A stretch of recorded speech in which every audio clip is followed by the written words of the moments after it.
A very good morning to all my dear students. I hope you all are fine and safe, and welcome to our first online class in history. Now the first lesson which we will be starting up with is Medieval Europe, Rise and Spread of Christianity. Now before starting the lesson, I would like to show you something. Now this is a world map and it is showing the different continents of the world. Now in this lesson, as we will be studying about the continent of Europe and some portions about India, so let's locate them. Now Europe is located in the northern hemisphere and also in the eastern hemisphere, and India is located in the continent of Asia towards the southern side. History is divided into three parts: ancient, medieval and modern. Now this division in duration is different for India and other Western countries. Now in the Western countries, up till the 5th century was the ancient period. Then from 5th to 14th century was the medieval period, and from 15th century onwards it was the modern period. But in India, up till 7th century was the ancient period. Then from 8th century to 17th century was the medieval period, and from 18th century onwards it was the modern period. Now the term medieval means something in middle. So it was the time between the ancient and the modern period. Approximately by 2nd century, Europe was under the Roman rulers and it was divided into two parts: Western Europe and Eastern Europe.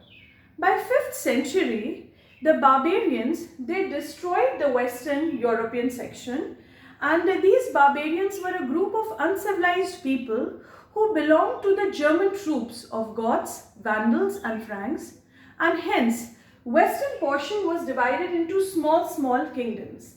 But the eastern portion continued for next 1000 years. As compared in India in the 7th century, Prophet Muhammad, he founded Islam, and this religion continued till the medieval period. Then this medieval period also witnessed a movement known as Renaissance. Now Renaissance was a period of rebirth and revival, and a lot of development took place in the field of religion, art, literature, politics, etc. And hence it was a transition period from the medieval to the modern times. In the medieval period, the trade declined. The political maps were altered as new kingdoms rose and old kingdoms, they declined. A lot of socio-economic and political changes were seen throughout the world, but it was very much visible in Western Europe as they developed a system which was known as feudalism. Now under feudalism, the society was divided as, at the top level they had the kings, below them were the noblemen, below them were the knights, and the last category belonged to the peasants or the serfs. Now under feudalism, the peasants used to receive land and protection from the lords, and in return they had to serve them and they have to work for them.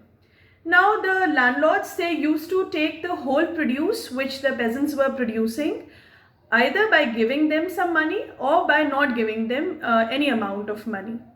Now the exploitation of peasants was seen everywhere around the world, but in Western Europe it took the form of serfdom. Now serfdom was a status which was given to the peasants.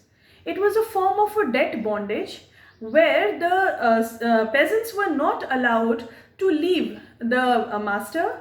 They used to serve the master throughout their lives and they used to stay there. Then when we compare this with the Indian context, the zamindars or the landlords or the nobility, they also used to exploit the peasants and they used to take away a major portion of their share. But the condition of Indian peasant was not like that of the serf. With this we come to an end of the lesson. I hope you all have understood it well. The other part of the lesson we will be studying in the next video. Till then, stay safe, stay healthy and have a good day. Thank you. Alright children, today we are going to do chapter 1, Medieval Europe, Rise and Spread of Christianity. In today's video, we will see the topic Medieval Europe. let's begin with understanding the term medieval. Medieval means the time in the middle. That is, in history, the time that falls in the middle, that is between ancient history and modern history, is called medieval. As you can see in this table here, it shows the medieval period in history in India as well as in Europe. That means the medieval period in India differs from that of Europe. The medieval period in India is between 8th to the 18th century, while that of Europe is between 5th to the 15th century. And why is that so? Just because of the simple reason that Europe or the European countries started progressing and developing much rapidly and faster even before India could. Political life was dominated by the presence of large number of states. Hinduism was a religion followed by a majority of people in India, followed by Christianity and Islam. Christianity came to India because of the Christian missionaries and immigrants that came to India and spread the religion, while Islam came to India because of the Mughal rulers or even the Turkish rulers that came and ruled India. In Europe, it stretched from the collapse of the Roman civilization till Renaissance. The period of Renaissance began in Europe after the 15th century. What is Renaissance? It's nothing but rebirth, the period of rebirth for Europe. The beginning of the Middle Ages in Western Europe is called a Dark Age. Why is it called Dark Age? We'll see in the upcoming slide. Socio-political circumstances in Europe, that is, how was the society and how was the political condition in Europe. Now, in medieval times in Europe, it was a period of Dark Age. Why is it called the period of Dark Age? Because life during this time was difficult and short. It was short because people were dying for the very many reasons. Point 1, it was an era of war, as barbarian armies overran land controlled by the Romans. The Romans were controlling different parts of Europe. And the barbarian attacks kept happening for many centuries in Europe in those days. The second point, why it was called the Dark Age, is terrible periods of famine or great hunger and starvation. Famine was the second cause of the Dark Ages. Even the farmers knew that just 1 or 2 years of bad harvest could mean starvation for an entire family. Third point is feudalism. Feudalism was also dominant in the Middle Ages.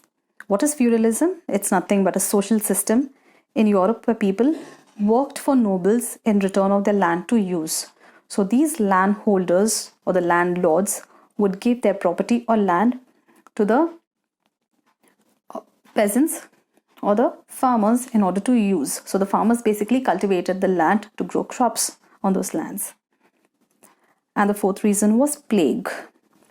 So there were deaths happening because of the plague that went on spreading rapidly in medieval Europe. They were called Black Deaths. Here is a picture of feudalism. You can see the feudal lords talking to the peasants, so the poor. In the next picture, you can see barbaric wars happening, the barbarians coming and attacking the Romans. Famine and starvation in the next picture. You can see people dying because of starvation. In this picture, you can see plague and black deaths that happened. How people were dying across the streets in Europe, in different parts of Europe.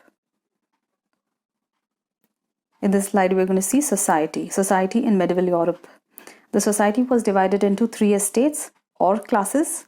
At the top were the clergy, the second were the nobles, and the last were the farmers.